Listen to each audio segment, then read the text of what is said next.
everyone, and welcome to a next, excuse me. Okay, I'll do it. No, I just screwed up that word. Okay, edit. You wanna start, or you want me to start? You go ahead, you go ahead and start it, then I'll do the affirmation and blessing. Okay. Edit. Hello, everyone, and welcome to another lifting episode. Today's topic is actually quite interesting. It's about a concept called the opening and the closing of the circle.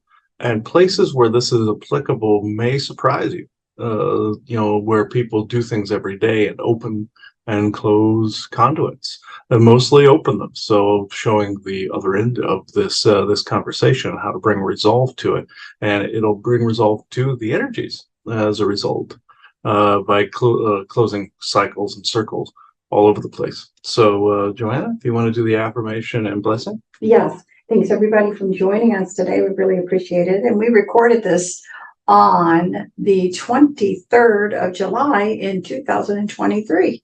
So with that, always we'd like to invite everyone in and start out with an affirmation and blessing. We like to use kind of a modified version of what's referred to as the law of one.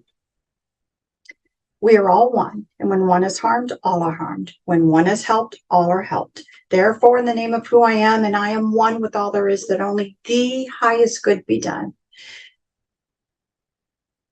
I give thanks that this is done. So be it, and so it is. So, as you can tell, this topic is illuminating a lot of brain farts as we go along. So, this topic has also garnered a lot of attention and harassment for myself this morning, and even during the night a little bit. So this is why this needs to be done. This wheel has come around several times for us to do this, and we have not done this topic so far. So this is something that, again, may surprise you. It may not. There are a couple of areas I will touch on. I'll start on the simplest ones, and you may have heard us talk about this particular subject before. This leaches into the paranormal field and psychic fair field and stuff like that, and even in script writing and movie and TV field. So this kind of blends all together here. What I will start out with is, say if you're going to a psychic fair or anything of the sort, and you see tarot readers, you see pendulum readers. I've even seen them. They're not common, but I have seen it. And you see psychics roaming the halls trying to drum up business. Again, you would kind of expect this, but this is where I draw a really hard line trench in the sand here to this, is because real simply, when we were in Prescott Valley, there was an inordinate amount of harassment that was taking place at the Granville house, coming from our closet area. And I had that house armed to the teeth with protection. I just did not understand what was happening. I'm like, how are these things getting in? You remember, though, any connections, psychic, pendulum, or tarot card wise, or even ghost box wise made, there's like a thin thread that's made. And remember, every string is a portal. Every single one of them is a portal, from sexual cords to psychic cords to cords that you pick up, entanglements you pick up from public. All portals. Chi points, octaves, or also what you call chakras and stuff like that. All portals. So you got to remember, any connection made is an opening from one end, so in one frequency, to one end to another. And if you bring that one frequency to this one, it will bring it to your location. This is true of every single connection. So every single entanglement. So you have, now we found in the closet, or I found when I was cleaning before we moved, there were a few loose tarot cards inside of a folder that she had obtained from a psychic fair years ago. And I came to find out that this came from a practice that should not be so common at some of these large fairs, where people are handing out a tarot card saying, oh, here's your reading for today. what the person is supposed to understand if they're in that field, if they weren't so consumed with doing the business of it, but the energy work and the business married together, they would understand that each time you do that, each time you do a reading, that is an opening of the circle. And if that circle is never closed, if that circle is never closed, it will wreak havoc for years and years after, until that cycle has run its course, until you find it and bring resolve to it. It could curse you for years and years to come. And I've seen this, where tarot readers will go from one client to the next as well without closing their circle, without cleansing. Some Reiki people will do this too. This is why I make those amber pucks, to be able to cleanse the bed space. It is not good. You have to have at least an hour in between clients, half an hour to an hour. Just cleanse the space. Do not just go from one client to the next, or else you will infect those people with whatever cords you had from the previous. And you're creating a web of shit after a while. You do not want to do that. And you cannot, and you also, this is a biggie. You cannot walk around the fairs trying to drum up clients by going, oh, I'm picking this up about you. I'm picking this up about you. You're opening a circle and you're not closing it down. You have to stay within the confines of your booth, and whoever is meant to find you, find you. I realize you're doing business and that's how business is done. But the two sides have to be married together. Yes, you accept money for the transaction. Absolutely, of course, every time. I would recommend never doing it for free, actually. You're denigrating your own position at that point, and you're giving too much. Just like what we said, the concept giving us unto Caesar, that was a false concept to keep you poor and, oh, you'll be poor and be happy. You never want to do that. You always want to balance the two worlds, but you cannot wander the fairs and try to drum up business. Oh, I'm picking this up. I'm picking this up. I'm picking this up. Somebody we ran into one time at a fair did this, and I had to politely tell him to stop it. Another friend of ours had somebody come up to them at a fair that said, oh, I'm picking up that you're supposed to be doing this and doing that. It's called an unsolicited session. If the person did not ask for it, you are not to scan them. You are not to look into them. You are not to do any of it. If they are not part of the private session, or if they are not part of a healing in some capacity, like people ask me to look into their immediate relative that's with them or something like that, that is different. Or if it's a cord that they may have established with an individual that they want help cutting, different, because they've asked you. This friend of ours then said, could you please stop this? I did not ask for this session. Oh, no, I'm feeling very compelled by spirit. I have to do this.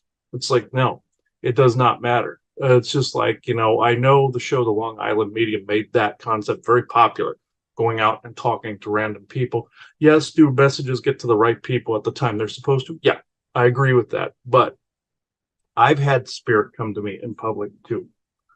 Somebody said, somebody that related to whomever I was looking at the time, can you please go over and give this message? No, I will not. There is a choice in that. You do have a choice in this. I said, absolutely not. I'm not going to do that. I'm not going to open a circle in public more than what I have said to you. I'm going to have to ask that you come to person. Well, they're not receptive. Doesn't matter. I'm sorry. You find a way through synchronicity or something to get through to this person. I realize medium means, go between. I realize that. But it's still, I don't do unsolicited sessions. Another way is a pendulum. I see people playing with pendulums all the time. And we've said this in paranormal shows 2 times now. But this bears repeating because this is part of the opening and the closing of the circle. Whenever I break out a pendulum, I always say, I open the circle within true benevolence with no conflicting agendas, like you hear us on GSC all the time. And on here a lot with the affirmations, blessings, and everything. And then I always wind it down by saying, I'm closing this circle also within true benevolence under the observance of true benevolent source creator, true benevolent guides, and the true benevolent verses, meaning the benevolence of all of these situations, verses meaning omniverse, super omniverse. I've spoken about that in the past. Maybe it bears its own show at some point. But this This is a concept that I get incensed. People just bring it out and start doing this. You're opening a portal. You must absolutely do it properly. You can't just play with it like it's a toy. We've said this about ghost boxes. I'm fascinated with the science. Yes. Do I have fun with this? Yes. But I open the circle, and at the very end, I say, I now close this session. You even hear me in the video saying it. I do it after I shut it off, too. This is extremely important. And there is another couple sections here that I do want to touch on before I'm starting to get a little mind wiped. But no, hang on. I gotta do this before you go into your piece here. There is something where creative aspects, creative art pieces, creative scripts, especially in the written word or TV or movie. This incenses me all the time when I see something ending on a to be continued and nobody does anything with it. That is this open circle that of characters you've now created in character creation, and it never finds resolve. And they're basing it solely on money. Oh, we didn't have the money to complete that. Then why'd you start it? If you didn't have the money to go beginning, middle, end, there should be a requirement that you must always make an ending to the story, no matter what it is. You must make it with a movie or a mini series or something. You cannot end something on a to be continued. I know some agents of chaos out there are doing that on purpose. I know this. There was a very famous series out there called Las Vegas years ago. Very good series that went for several seasons. The very last episode was a to be continued. You never saw another one. The writer and original creator of it must have stepped on someone's toes and they wouldn't let him finish it. He eventually had to write a book to close that circle off. But they wouldn't let him make a movie. They wouldn't do anything. And people were so angry about that. Like when they created the series Jericho, it was the same thing. People mailed in a bunch of peanuts to the creators because one of the main characters always used the term peanuts all the time. So they mailed that in. They eventually closed the circle. They did that with a show called The Visitor with John Corbett, where it was they knew it was going to be canceled, so they kept it off. They ended the story, the creative aspect. You create characters. It's like you were creating a whole universe. If you do that, it's open-ended. It's still a conduit, people. It accesses the multiverse.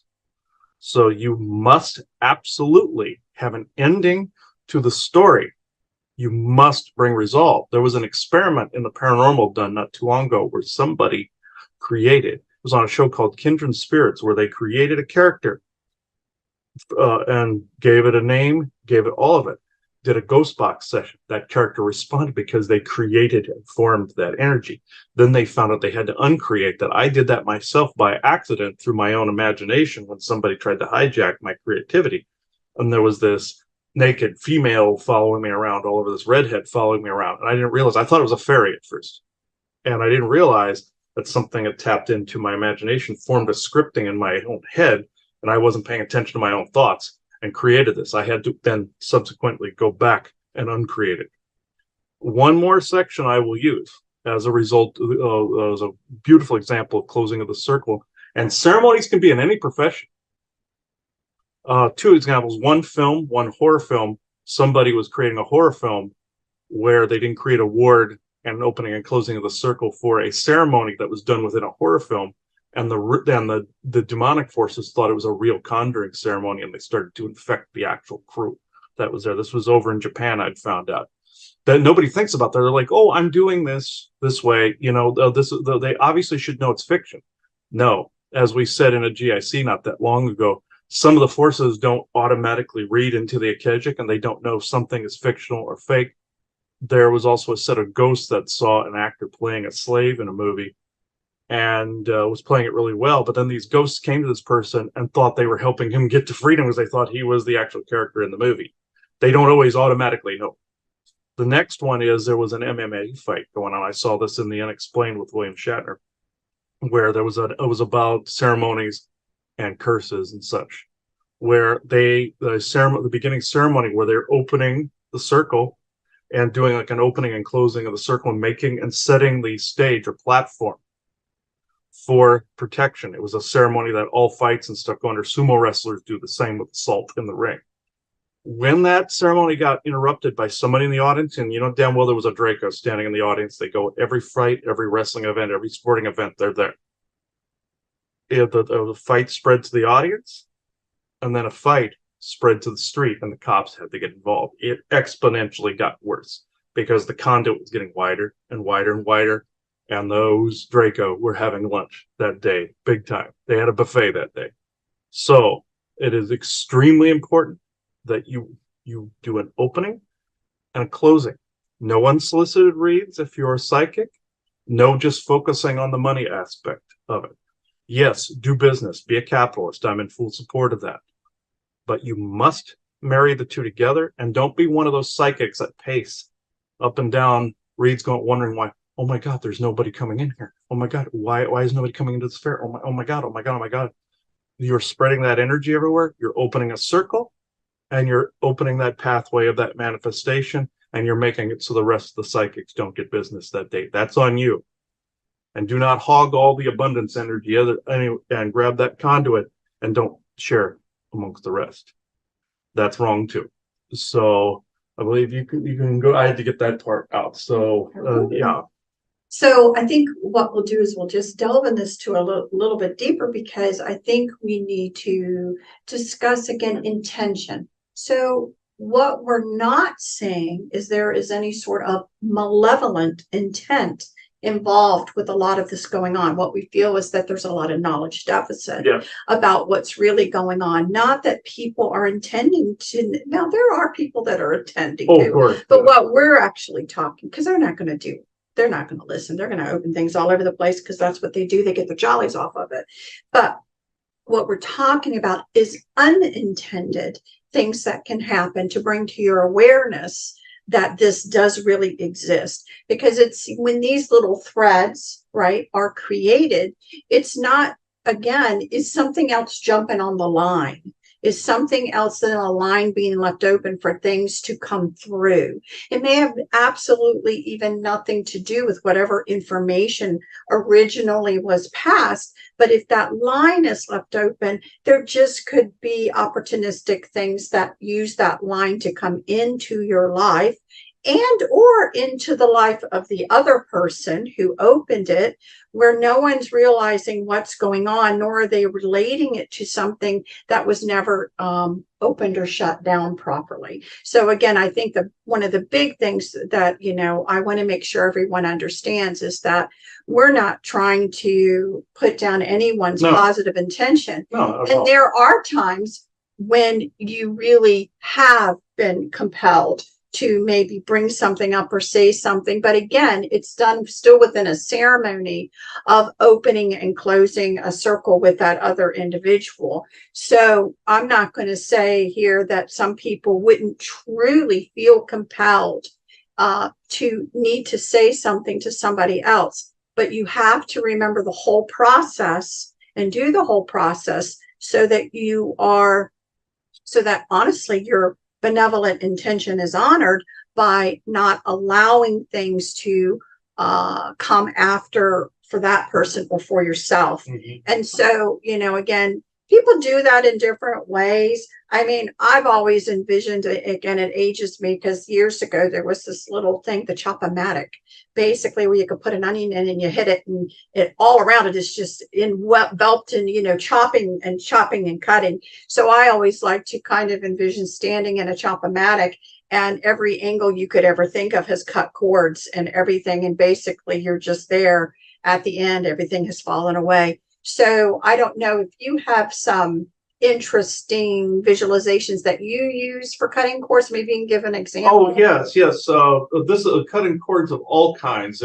There's ones when you run into people in public and you feel like a cord has been established, or even attachments will jump from one person to the next as well in public. But as far as cords, sexual cords, all of it, I always either visualize one of these or I have these. Of course, selenite is one of the best, if not the best, cord cutting stone that exists right now, the disentangler that exists. They should just call it that, the disentangler, because like say if you have a sexual cord, and people misinterpret sexual cords quite a bit. They always think, oh, you're cutting the cord. Oh no, I don't want to cut that person off. They don't deserve that. No. one has absolutely nothing to do with the other. It doesn't mean that you're closing your heart to that person. It does not mean that you don't love that person. Somebody out there wanted people to blend these two concepts together, and they're two completely different animals. One, you care about the person. The other one, you care enough about them to cut the cord each time sexually, so that a portal, something slips in Something there. else can come in, Yeah. and that's what you don't want to happen to Yeah. yourself or other. You don't want that Yes, at all. so don't misunderstand what's being said. That's So a definite closing of the circle. Now, with cutting cords, just visualize them just being cut. Your visualizations are very powerful, and you can do that in an instant. The way I close circles with every session, like I will open it like this. I say, oh, we do the law of one, but I also do this quickly in sessions. I'll go, I now open this circle. I ask that true benevolent source creator, please protect the integrity of this session and the information found within, mirrored across time and space where appropriate is for so in all moments, all sessions and expressions. Then at the end, I do this. I now close this circle. May no malevolent entities follow or trace us back from this bilocation, channeling and or healing. May my true benevolent guides and true benevolent source creator have my back in this matter. It is forever so in all moments, all sessions and expressions. Long-winded, but those are the caps for the end. We use the law of one and also that as well. That works, as well as with the spell you saw me do in that the one of the previous episodes that we filmed, where I talked about the freeze, burn, cut spell at the end. The harmful effects of bad intentions was the episode.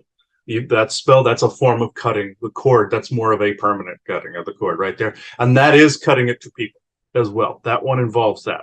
So that's more enemies and dark magicians.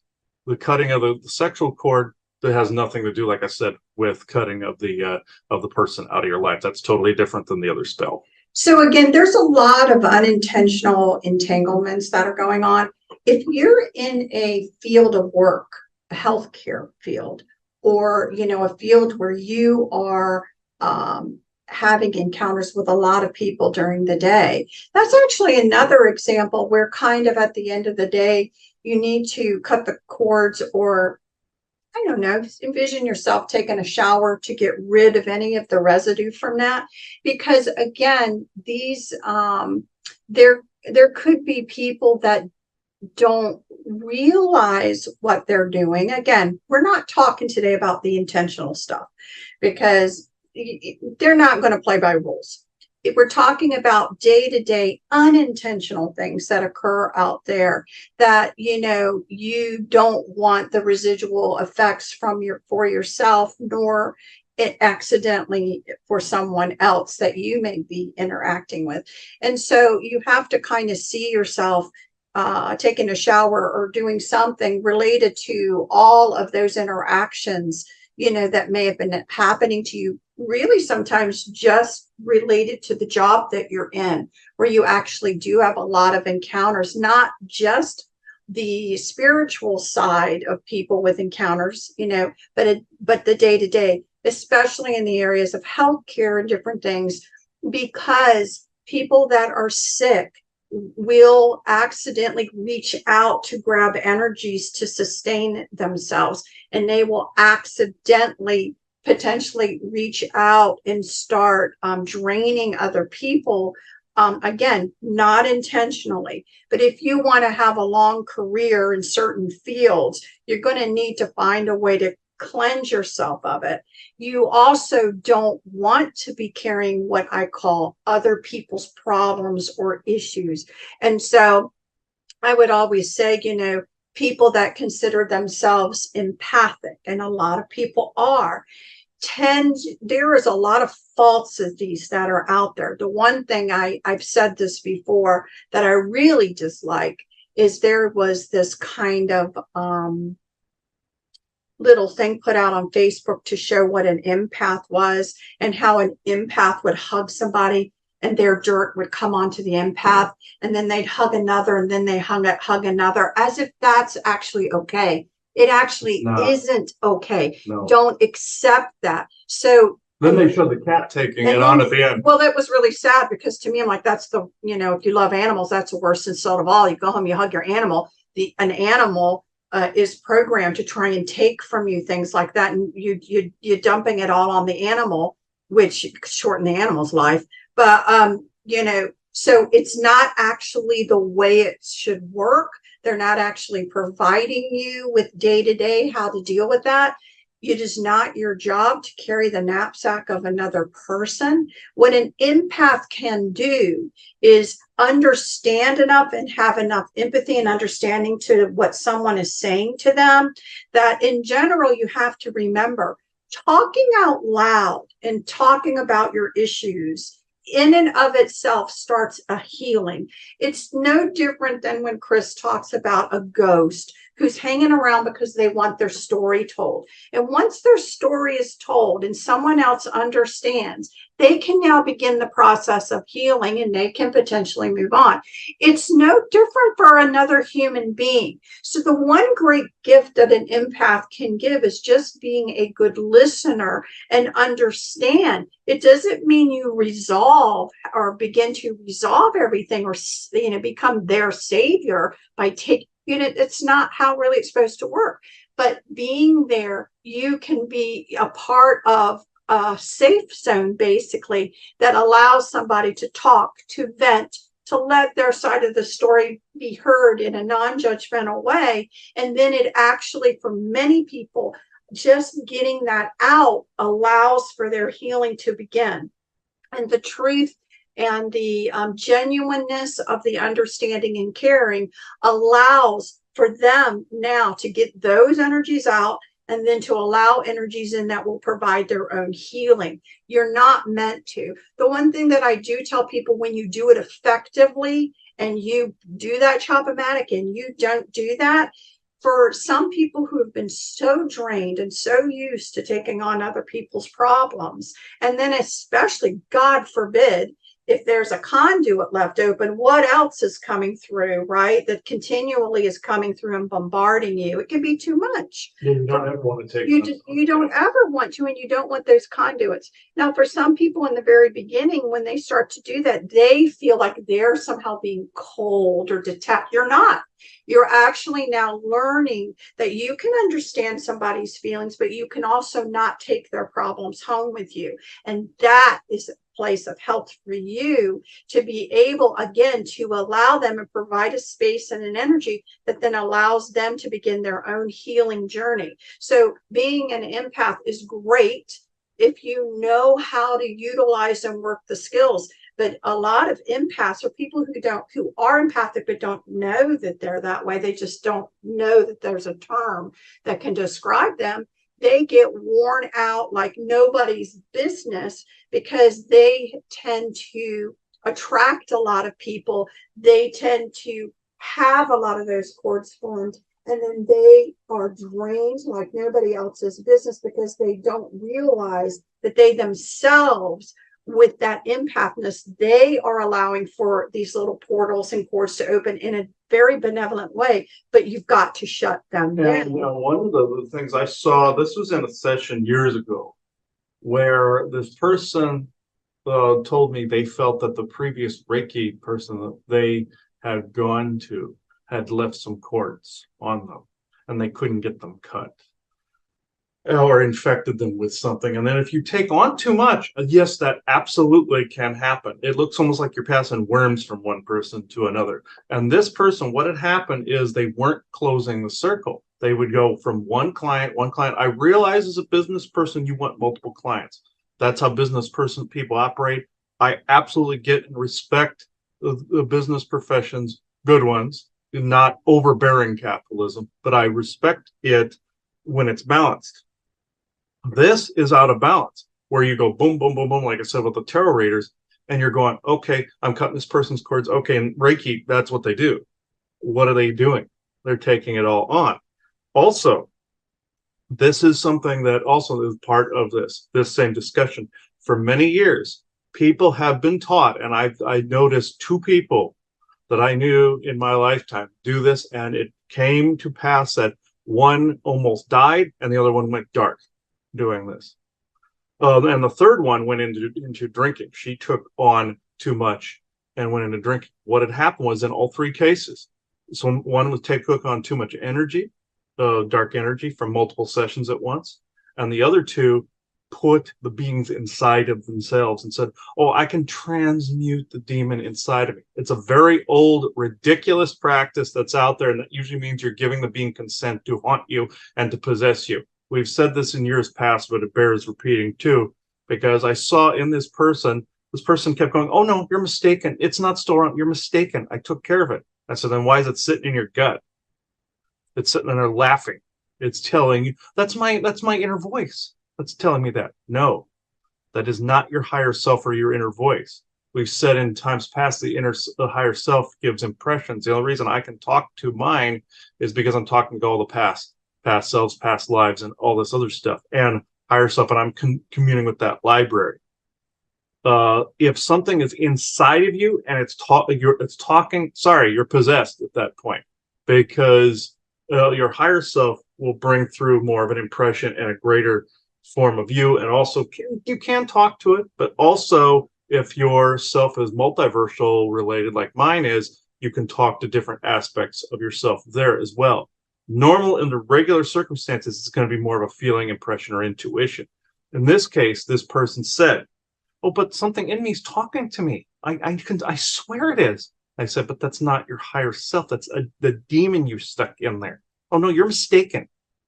You know you're mistaken. It's telling me you're mistaken." I pulled it out, cut its head off. I said, "Am I mistaken now?" "I don't hear it anymore. What happened?" "You were possessed." But all I did was do that time out of practice where you put it inside yourself, and your energy is so high and so vibrant and so godly that you dissolve it. I said, "That's impossible in this expression at this moment in time." And I will reiterate, it is impossible except for a very, very, very, and I mean very limited few. I would not recommend this even for experts in this area. What happened to the other person is he went dark completely, fully, and began to enjoy it. The middle person, taking on so much energy, also went dark and turned to alcoholism and addiction, and then got possessed herself. So it was two ladies and a guy this happened to. This is what happens, and also with that other Reiki teacher I was saying before as well. The other fourth person was passing this from one person to another, and their situations got worse. Then who do they blame? What do these agents of chaos do? They cause people to blame that other person. Are they partially at fault for not cleansing? Yes.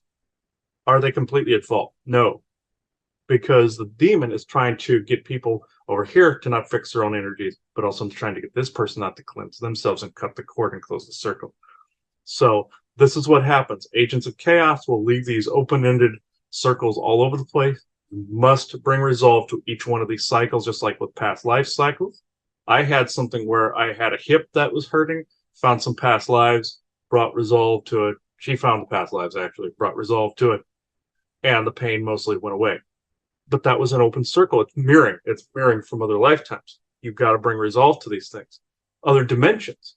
Now, is there a debate whether it's the higher self's purpose to close those circles or not?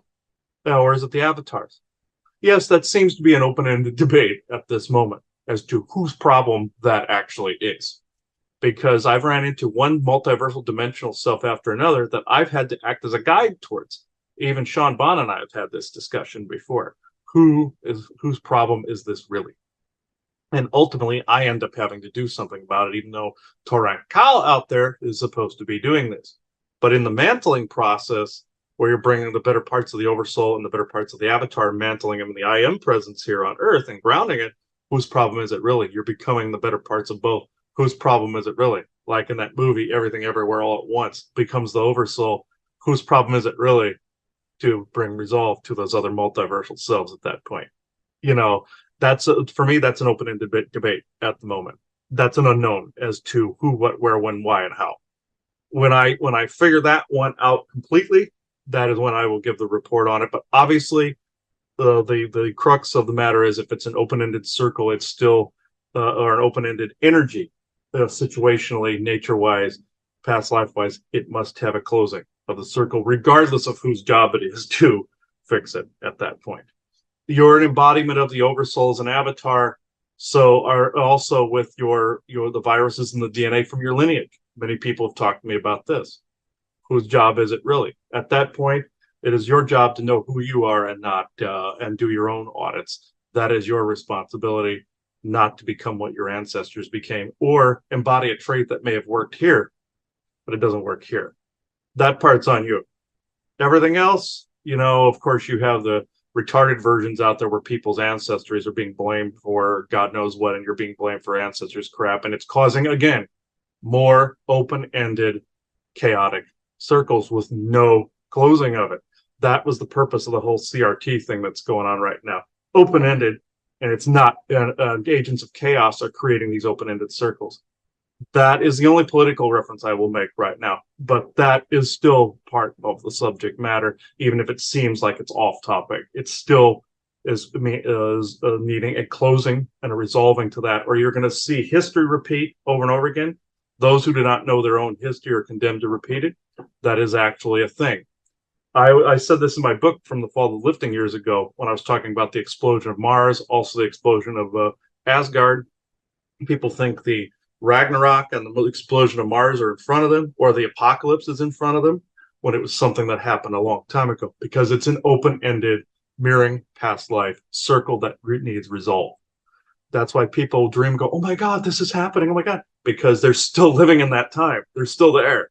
There's a piece of them still going, oh my God, the world's collapsing around me. The sky is falling like Chicken Little. Where they bring it into the now and they cause a bunch of chaos in their life. I always tell people it's not apt to always access past lives because you don't know what the hell you're bringing here. People are always going, especially Atlantis. Atlantis seems to be a big target for this. You know what happened in the final moments of Atlantis? Hell. That's where one of the visions of hell came from, other than soul traps and also the Hebrew word Gehenna, meaning hell as well. It also had to do with a bunch of volcanic crap going on, fires, brimstone, all of this, because reptilians, all of this were involved. Same thing with the Ragnarok. Why do you think in Thor Ragnarok they show a demon destroying Asgard? That kind of stuff happened in Atlantis and Asgard. So where do you think people are getting this from? The past. It needs to stay there. History needs to be known and remembered, yes. But you don't need to think, oh, there was so much wisdom there. Maybe in the times before, the ages before. But when the Orions got their foothold in there, nope. It was nothing but a convoluted, open-ended, circled mess at that point that people keep touching on. And it's a temporal thing, multiversal thing, too, that you don't want your head exploding over. It's good you're resolving things from that time. But once you resolve it, move on. You don't need to be rubbing salt in that wound, ironically enough, over and over again. It's infected healing. And that's a very common open-ended circle. People always think there's somebody important in the past, and maybe you were. Maybe you were that particular person. But was that particular person, were they good, like history says, or were they a bastard? You don't know. History might say they're one thing. Your soul self may say something completely different. There may be a lie there that something has to be resolved historically, like with ghosts. You have to find out, more than one person has to find out the story to bring resolve to it sometimes. Also, that phrase, more than two walk in my name, meaning manifest something and changing something about history. Yeah, knowing history is great. That's why you can't erase it, or else it repeats. But in this case, once you've brought the history to light and you've rectified that of the past, it now becomes part of history and stays there. So that's where I'm at with that. Do you have anything else for it? No, I think it's a good point. If somebody would like to come in and chat about it a little bit, great. Mm-hmm. We had a few things happen this morning that some beings thought I was born yesterday, and I was going to fall for and bring them through to talk. And there's a phrase that fits very well before I start. It's tighter circle, deeper roots. This is a spell that Odin gave us a while back, meaning you tighten the circle and then you form deeper roots as a result, which also you're not having cords, potential cords that could cause chaos in your life. When I had an expanded community of both galactics, elementals, and certain people I read, I will not bring up any particular instances. Certain doors were always open, and the circle was never closed. When I closed some of them, it brought about peace. And my mother explained some of these things to me as well. But with this, there were a couple beings that showed up that they were the genuine article, but they were ones that I did not want to deal with. And they're not the ones you're thinking of either. There were two others that showed up. One that was a stranger that wanted me to give random messages, and the other was a known one from our own channeling lifting past as well. And I said no to both of them, new and old. Now I know Isaac wanted to touch on some things. I don't know if there was a second being benevolent with no conflicting agendas that wanted to speak today. I know this other being, the first one was respectful, but I didn't know what side of the fence in a particular set of now closed circumstances, closing of the circle circumstances, they were trying to reopen earlier, fairy wise, let's just say. So, and as he's looking that out right now, this is probably a good moment to say a lot of people will open themselves up in a great crowd and channel in an environment you never want to do that. That may or may not be good. It's one of the things, again, that I made that mistake at Gettysburg, at Salem, and Boston. And also, we've been in front of people where there's been moments where you're like, I cannot channel in this. Yeah, and we were it's been in very Missouri disappointing to the crowd, but it's very unsafe. So I think, it's one of the great reasons why it is very difficult to consistently channel live. And because you have to be able to take the time to vet and to really make sure you know what you're dealing with. And sometimes, again, to please a live crowd. Yeah, never do it live. Never do it live. It's very, very, very difficult. And it's safer to not always do that unless you're in an environment that you have created that you can do that properly in, or you could potentially be bringing in things you in the end don't really want to. And there could be after effects and blowback from it that you're not accounting for because you're expected to perform. I will give a couple examples where, there are, I'm not going to name names, and these people aren't all bad, or I'm not dumping on them at all. I'm just saying, in front of large crowds, you do not want to do what I'm doing. You have to be in a small private setting, in a temple space that you've created to do this, not live. Live opens up a bunch of doorways and create chaos. There was always an expectation of somebody I was needing for that time slot. It's like, and I would panic. It's like, where is everybody? Like, this is a live filming. You need to be on set right now. And that annoyed the ethers, and that annoyed me, and it made it unstable. And I couldn't do it anymore that way. That's the same as in front of a big auditorium of people. This is why mediums like John Edward, for instance, he has small crowds, tighter circle, deeper roots. He has only a small room, like medium-sized room of people, no pun intended. And it worked, and never went beyond that, and eventually went to things like this. Even if it was a live podcast, it was still, there was only two people in the room. This is what I'm talking about right here. People have always tried to get us to these large rooms. Can't do it. So yes, I know Isaac's doing this. So okay, yeah. You want to be the one today? All right. I know there's a lot of elementals and soul family around present. All right, thank you. Correct decision was made earlier. All right. You'll notice I didn't use the names of who was here earlier either. That's very important. You don't want to connect always. Yes, intention will conjure a being, but if you say a name one too many times, this will also take place. This is why some people are afraid by the power of a name, but you don't want to be afraid to say something or slip and say something. You can get away with saying it a couple times if your intention is not to conjure. But if your intention, if you're doing it over and over again and frivolously, it can as well. So, or in recordings where it's played repeatedly. So, okay, Isaac, yes, I know. All right. All right. You guys have cloud cover today that you can do this too. So that blocks AI quite well. So, all right. The crystal, please. Yeah, he says he's touching my gay salt pucks. As I have glow salt pucks like in front of these guys right here. Okay. No, you said rave salt pucks. Okay. All right.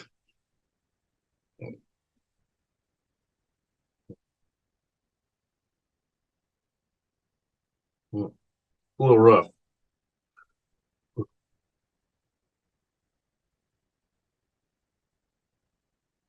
Yes, I had to slip him on like a pair of shoes really fast like this because there are some slurred energies, not necessarily for us to speak, but for the receptivity they're in. So with this subject of the opening and closing of the circle, I think its time has come because the fact that there are so many out there that make this mistake. This is not a judgment call. This is an observation where people also that speak to beings such as myself, Elaine and Vesa, the forest people, any of them, they may feel a sense of peace. They may have all of these things, but consider it you walking into a site communicating telepathically with a being as the opening of a circle, and you must then close that circle down and reground as you're leaving. If you get in your car and just drive home safe from talking to the forest people in a forest area, or to fairies, or to even myself, Lane and Vesa, anybody, you must close the circle down, as he had said before. He does the shorter version where he'll either snap his finger and say circle closed, or he'll say circle is closed within the aforementioned parameters and conditions, meaning the greater equation. He's putting the intention towards it.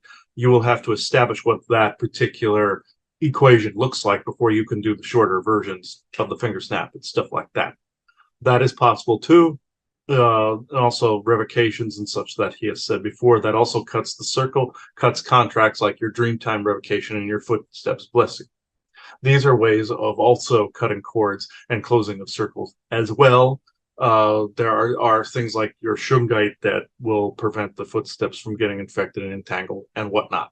You know about all of these things because you did shows on them as well. So I'll just go into questions if you like. So with our conversation today, what is something that you either want to reiterate or something that we could have left out that you feel is a good example to bring up? Yes, the fact that you should not open up in very dense places. This is actually a very apt conversation because so many make this mistake. Yes, you too in private were talking about going to these haunted places, which is a great thing, what you're planning on doing. But if you're feeling it out a little bit, you can feel it out without opening up. Just like what dumbass here did in Gettysburg and in Boston and in Salem and all those things where all those beings wanted assistance with shit, but do not bear the brunt of the blowback afterwards.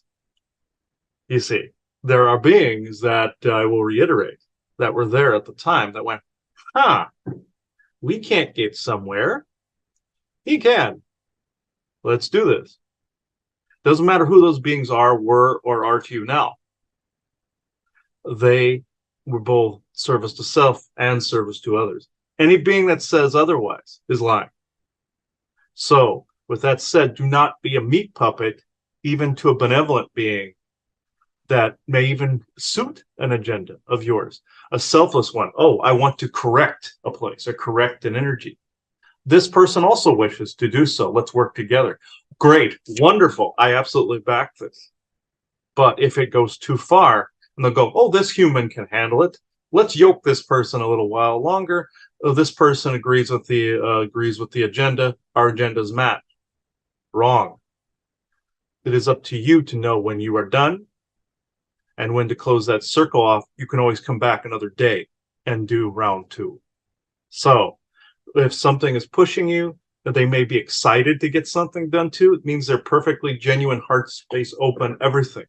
But it is still up to you when that ends. Like this morning, when he encountered two beings that wanted to talk, but he did not wish to do so and reopen that gigantic circle again. I perfectly condone and accept this because that is exactly what he was supposed to be doing. You don't have to carte blanche open this up, especially in haunted places. This is why your dead files lady actually stepped away for a minute. It was for this exact reason. I do not bring the name up unless she wishes it, but you know who I'm speaking of. This particular incident, it was the same identical situation. This is why he was smart to do this. And as for doing things on the live radio, I know the goal was to open up a greater podcast with your server and everything, but you can record things and have a server air them for you at designated times. That's what the equipment is for. You let the equipment do its job. If it breaks, fix it. If it gets targeted, protect it. This is the unfortunate of this, but you have to set the intention and the goal, just like you did at psychic fairs, versus where you use the law of one, got people to accept the law of one and protected, versus that guy that wanted to love everybody, that person, that he wanted you to hug the person next to you and tell them you loved them. That was one of the most ridiculous things I've seen in a long time, and I was standing in the room. So, along with you, going, so the law of one is a great foundation. Always use it, not to be mixed up with the raw and humble material, as he would say, or the law of one material books. Two completely different animals there.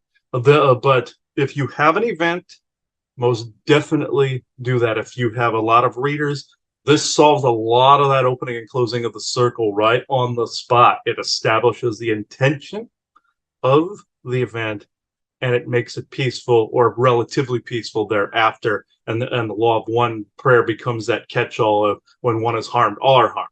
You see, one is helped, all are helped. You see that established set of parameters. So that was absolutely perfect. So that needed to be brought up as well. Well, thank you. So I'm curious with you seeing this from a different perspective and seeing how this affects people. Are there any particular clues that you can give to persons to know that they need to consider something is open? Is there any, I am curious if you guys can see any particular pattern of behavior or pattern of something where people maybe need to think about this? Yes, if a circle is open, you'll feel kind of drunkish, as it were, because you are connecting to multiple things at once. He has a heightened antenna in that area, so sometimes that happens, but it doesn't mean the circle is open.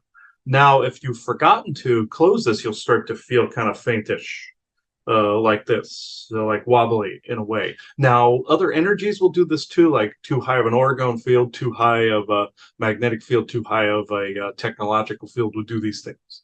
But the specifics of an open circle is you also feel ungrounded, like you're walking 2 inches above the ground, 3 inches above the ground. Also feel like you are not real anymore. After a while, you'll feel like you are made of plastic or not real within your environment, which means you're still connected to a dimensional source somewhere where you don't feel real because you're still a fragment of you is still there, and that is still here. Where you are bringing like say a fish in a fishbowl, for instance, a saltwater fish versus a freshwater fish, you have to have that environment. That means that other environment is around you. It's just like if you were breathing helium instead of oxygen, you would feel lightheaded after a while. It's the same difference to where a portal is open. Aside from any other portal you didn't open that are on your property that can cause similar effects, and those beings putting a piece of their environment, very much in that Next Generation episode with the aliens abducting people where they needed a piece of their environment in the Enterprise environment, and vice versa, human environment there. It's the same identical thing, whereas you would need to cut that cord or connection. If you start to feel that way where you feel like you're not real in your environment after a while, that is a major feeling that you need a circle or a cord that needs to be cut, or a being is transposing its will onto you from a dimensional source primarily. So the one area that we didn't talk about, Chris and I, that I feel I do want to bring up here is, again, knowing that things in general that are trying to dominate, control, not for our highest good, let's say, utilizing current technology that we all watch the TV every day. We all watch things. We all see things. My curiosity is how, there's always that concern that things are imprinted into the streams of TV and whatever. And in this subject matter that we're talking about now, the opening and closing of the circle because of attachments and stuff being made, that's my curiosity. How is technology used kind of against us to get us involved in a spell or get us involved in sort of a conduit that shouldn't be there? The logistics and technological logistics would take hours to explain, but know that it is think channeling.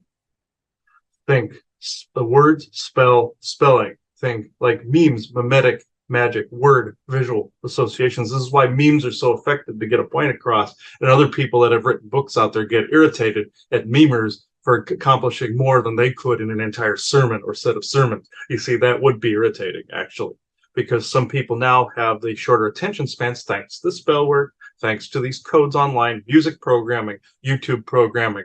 The pixelation you used to talk about that would come through and program the brain, just like in your Babylon 5 series where Garibaldi saw the colors and it programmed his brain to become something other than he was in the program. This is exactly what it is. TV program, channel, words, spelling, spells. This, it's basic mimetic and meme magic. Word, visual association, like say for instance you have your cancer ribbon with the color pink and the ribbon. This actually the Nazis created this technique and it became quite proficient. In the Thule Society, you'll notice their logo is a ribbon.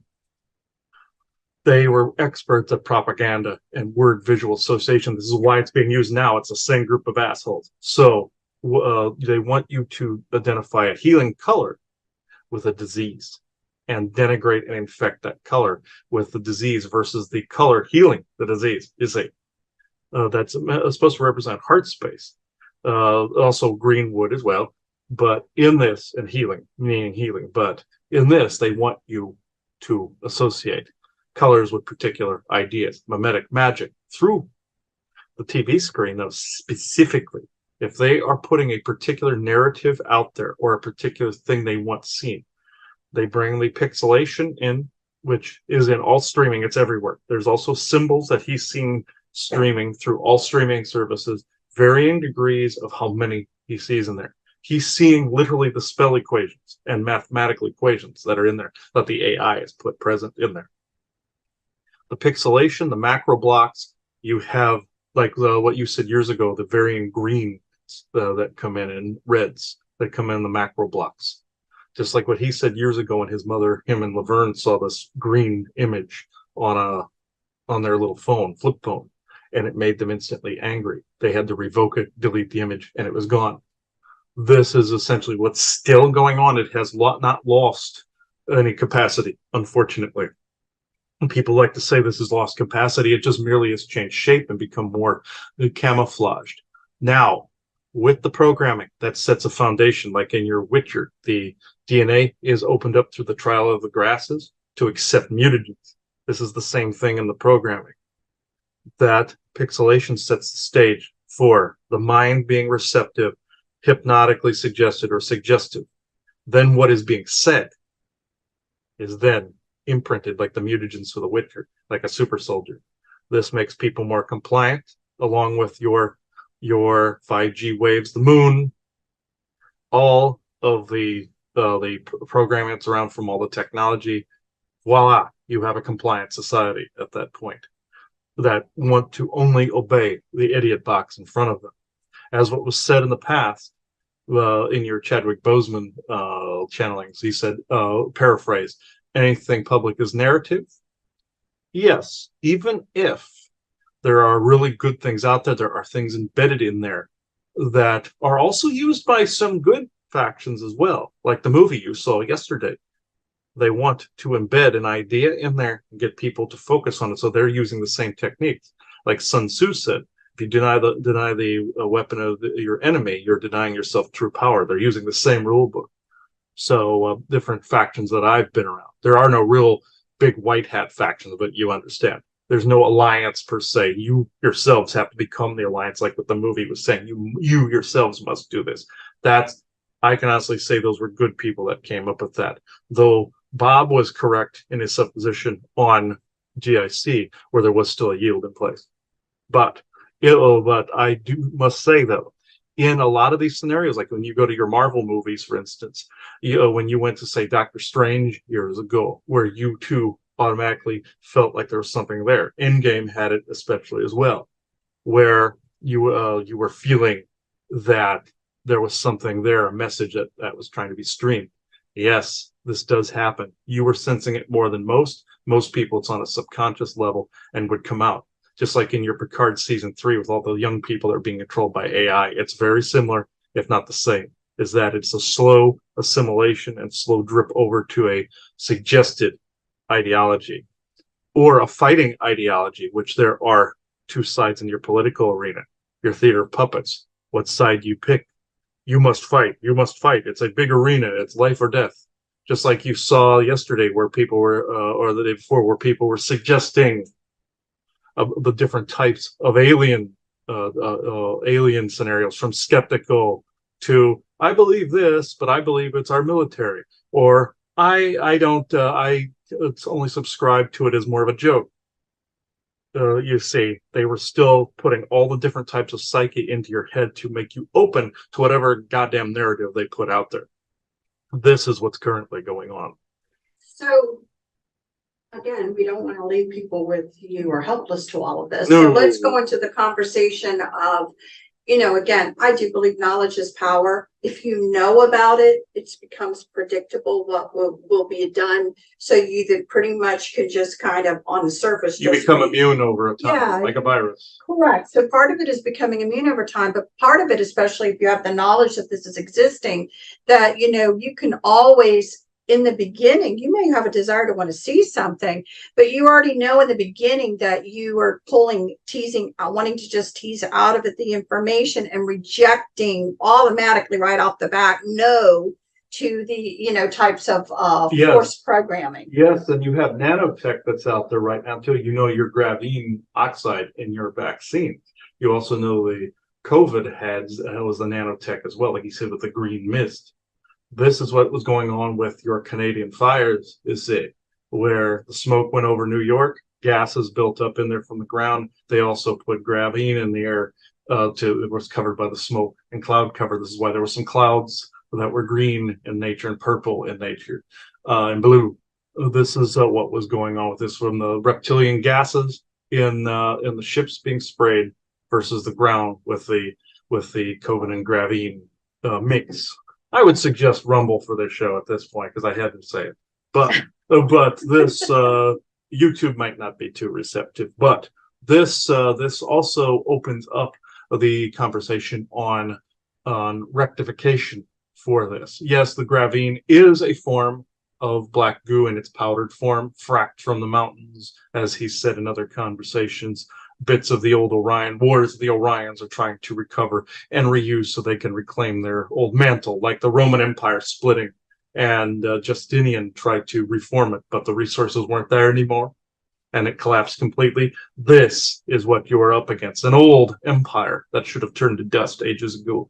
This is the foothold that it wants. Now the resolution behind it. Yes, Graveen's opposite, or he likes to call Graveen the retarded older cousin to Shungite. Shungite, the earth formed it to counteract it. Brilliant. This is when you felt the other night being around, or he felt the other night being around someone who had been vaxxed and had this in him. Being around the Shungite erased it immediately. This is something to carry with you to prevent this. Internally, do not see yourself as susceptible or weak. Do not see yourself as ungrounded. Do not see yourself as, oh, I may get sick from the leeching of people that have gotten the bad vax. No. Protect external, internal. By telling yourself, do not accept. You are not receptive to this influence. Tell your mind, even if you have to write it down, I am not receptive to any influence but what is my own, and is best for my own highest good. And what you would say is highest vibrations, but you understand what I'm saying. Your own presence, your own thoughts, know yourself, one of those know thyself moments. If you feel empathically like you are taking something on, it doesn't mean you even have to remain in that situation. You can leave. But if you're in a situation where you cannot, just know that you are protected. Don't go, oh my God, I'm going to get all that on me. Oh my God. How is that any different than those that were wearing the masks in the beginning? You have to remember, you would be just as afraid as those people were on the other end of the spectrum. You're the same at that point. So just know that by telling your body, reaffirming to it that it is not sick, it is not susceptible. Yes, you can feel what's around. You can feel the energies. Like even at haunted sites, you know something is up. But it doesn't mean that the body should automatically take it on. Yes, the stomach warned you, the mind warned you, your energy warned you. But beyond that, it doesn't mean you must absorb it. This also goes for gravine, black goo particleized as well. It doesn't mean that you're automatically going to take it on. This is one of the concerns he had with some of the particleizations. It's in the air right now. It's in the air you're breathing.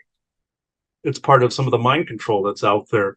And it's also, again, goes back to Picard, where you saw the slow assimilation. So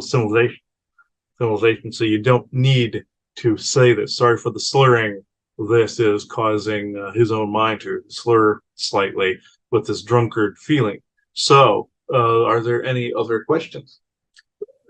Perspective. I am curious, one curious question that I've had. When you look at right now and in the time that we are in, current present moment, versus 10 years ago, or even 5 years ago, my curiosity is, it just feels like in the last 5 years, and especially now in these last couple years, that there really has been a, some people would say assault or an extra push of almost trying to push people over the edge or push people into that compliance more, let's say, chemically based or whatever than ever before has happened in just these last few years. I am curious of whether or not you agree with that perspective, or is it just because we've noticed it more? It's both. You've noticed it more, but they have turned up the volume 100 times in the past few years. Since you guys began even the lifting, for instance, it has been turned up of times 500, 600 since then. But you are noticing things more and you are peeling back the layers. So as you are noticing things more, it is hitting you harder. So it is actually elements of the two, because it doesn't want to be noticed, because it knows that noticing it will change the dynamics of it. It's just like with any subject of study.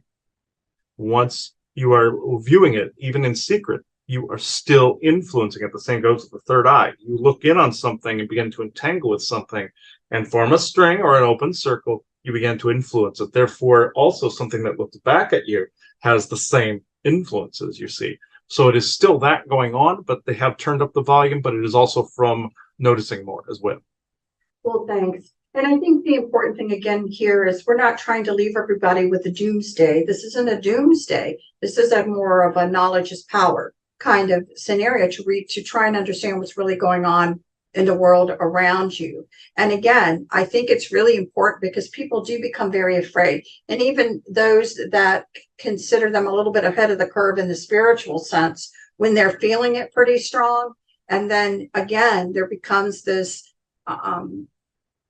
normal, I would say it's normal, a normal feeling to want to look at who can I blame, and they're blaming other victims rather than what's really going on, because the other people aren't suffering in their minds as much as they may be with literal pressure, literal headaches. But I think the key is, again, where is your personal growth? Your personal growth is to have the steadfastness in yourself to know that I'm not allowing this to take hold of me. I am not. I can go out in public. I can do whatever. It's not because I said so. And there can't be waver to that intention. It's one of those things we always say, you want to grow through it, then you have to have the intention without exception, without a maybe, that you are going to grow through this. This stuff will be like water off a duck's back. And that, again, it's not going to be hidden we want to know what's really out there and what's really going on. I can't stress that enough.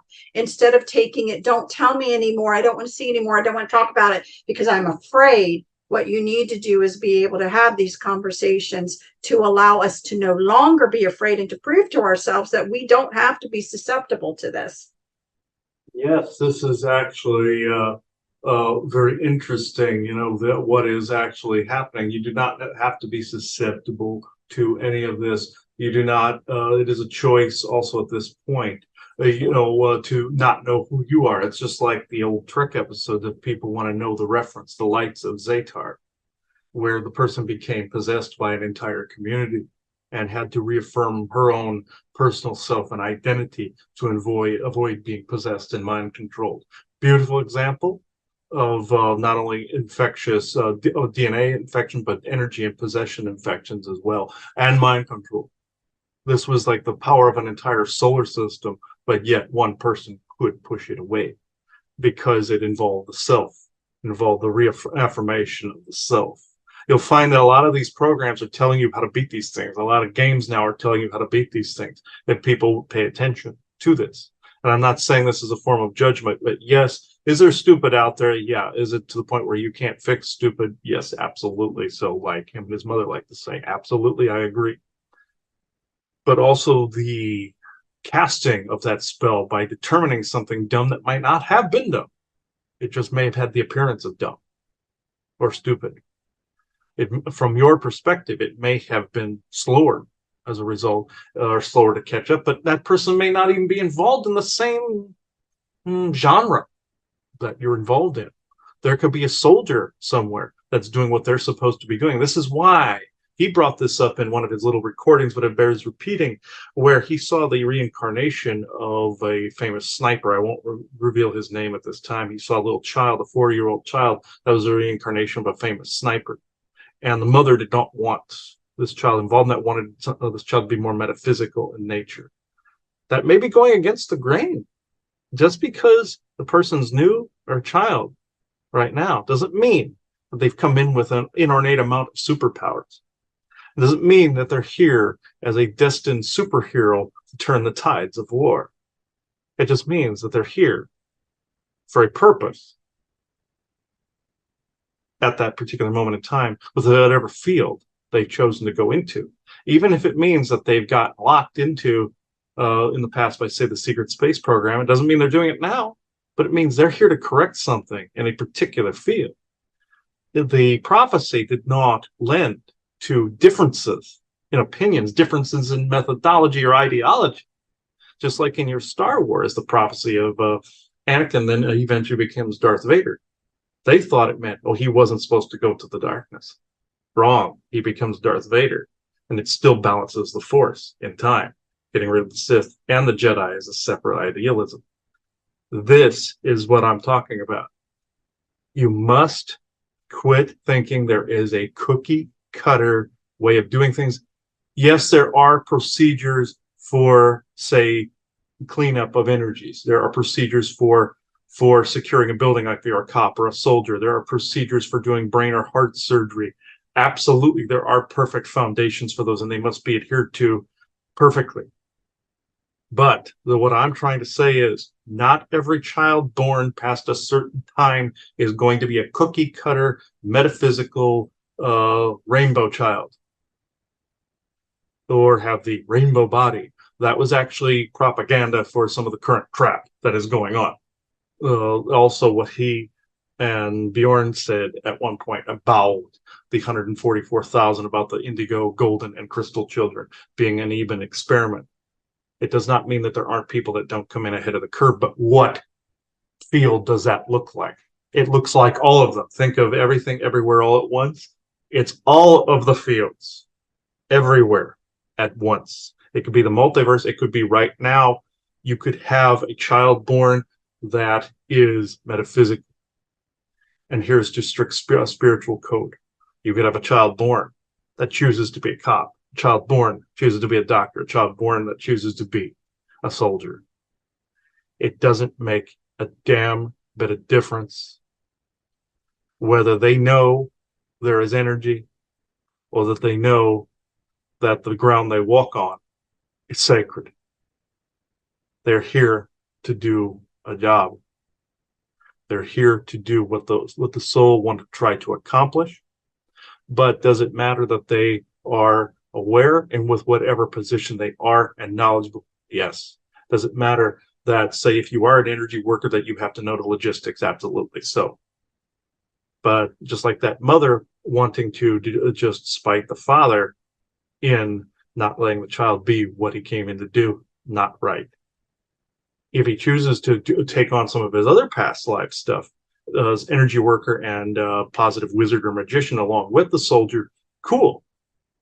If he doesn't, he doesn't. This is what metaphysical people don't want to hear, because they were told since the time they were born that they had to go in and wake up the masses. This is a misnomer.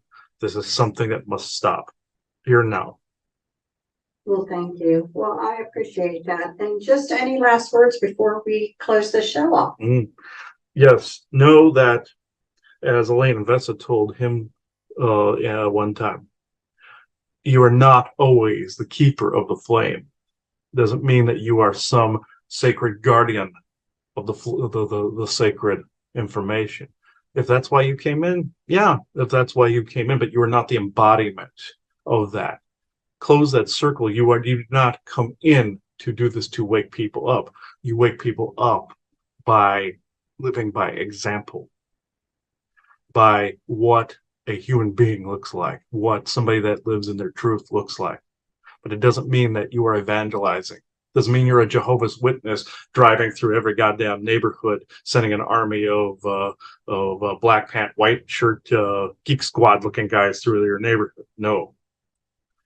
This is something people have a hard time with, that maybe what they thought was true was just a regurgitation of something else, that the circle needed to be closed on. So thank you.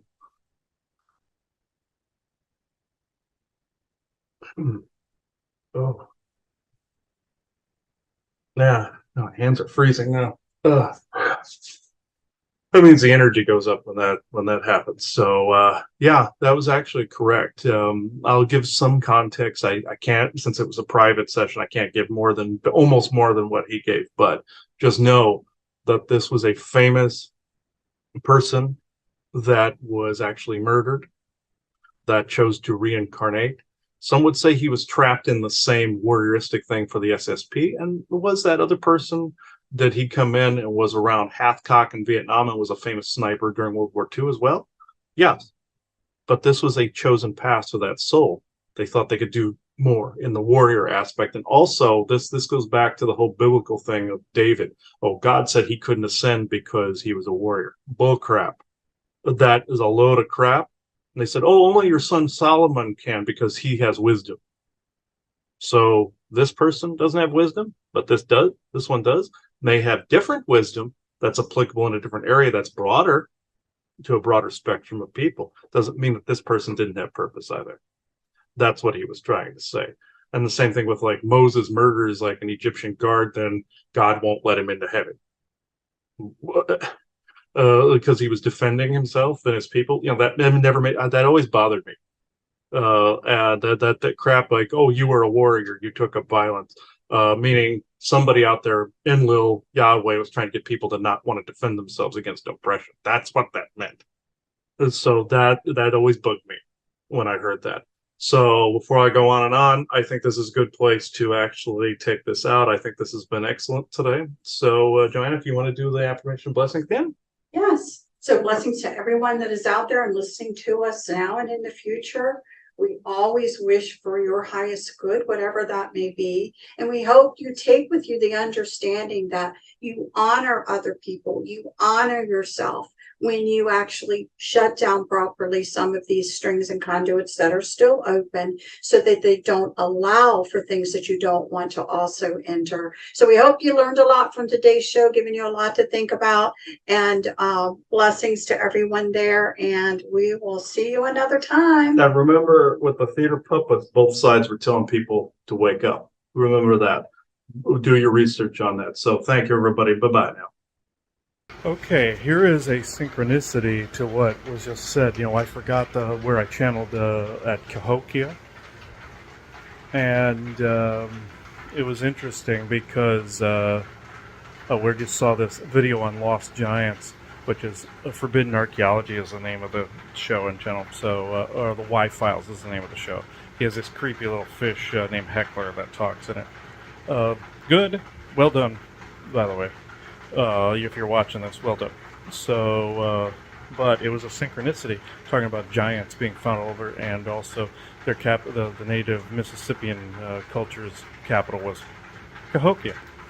So that's the thing I forgot to mention on the show, and also the thing I also forgot to mention about the Gutfeld reference, which is what Isaac was referencing in that about the disclosure that was done on there. So, Greg Gutfeld, if you're hearing this, this is what I feel about this. So, what I said in the previous video, and also the references were made to Vegas being full of aliens in that episode. I thought that was actually quite interesting because we talk about that all the time about New Vera and about aliens coming and going from the Strip, and also the access to the Dumbs base underneath from the Mirage.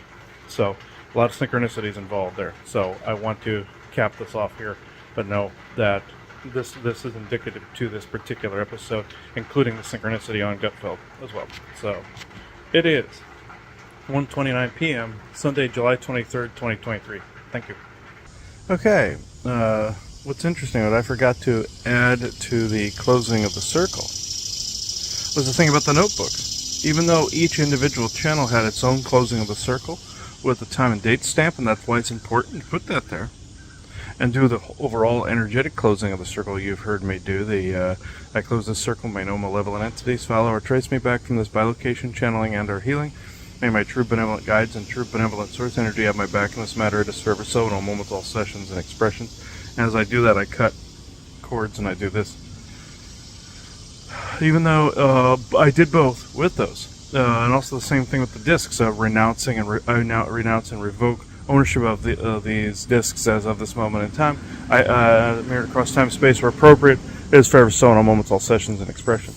I did that with the discs. I did that with the notebooks. I do that with anything I'm getting rid of, from objects like that helmet I told you about with that I had to get rid of, that had the being attached to it, to the little helmet that had the whole Mandela effect thing attached to it, to photographs, to other personal objects, written words like the notebooks, haunted objects, getting rid of. I mean, that's cutting cords, but it's also closing that chapter.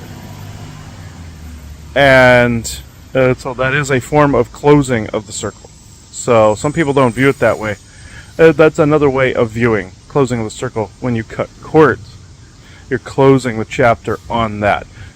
I suppose if it's an overall concept, if you're cutting like sexual cords, people screw that up along with, I must be cutting a cord to my lover. That must mean I don't love them. No, wrong. Two completely different animals there. But overall concept, if it's an end to an era of some kind, cutting a cord to something can be a closing of the circle as well. So the notebooks included, the discs included, photographs included, and when you burn a photograph, like I said, you renounce revoke ownership of this moment as of this moment in time, throwing it out in a garbage can. Well, that's a recycle bin, but it symbolizes also cutting that cord. The deleting anything, computer, you're closing of the circle, but you're cutting the cord. So one could view it in that particular way if it's refined down to a particular topic. So, or particular item, or particular concept surrounding a person, relationship, any of that. So, it is 8:11 a.m. Eastern Standard Time, Thursday, July 27th, 2023. Thank you. Sorry, a lot of noise this morning with sirens and garbage trucks and everything. But I also do that closing of the circle after each one of these videos, too. That's why I also timestamp the videos as well at the end. I may remove one if I have one ahead of it that has a timestamp that's a closing of the circle as well. I do that a lot. It may seem repetitive. If they're days apart, I leave them all in. But if it's like the same day, I'll clip one out and leave another one instead of compartmentalizing it, segmenting it if it's the same damn thing. So that's just what editing's all about with that. But you get the idea. With editing, you can close the circle too. A lot of people don't think that. Like I said with film, Same difference. So it is 8:12 a.m. Eastern Standard Time, Thursday, July 27th, 2023. Thank you.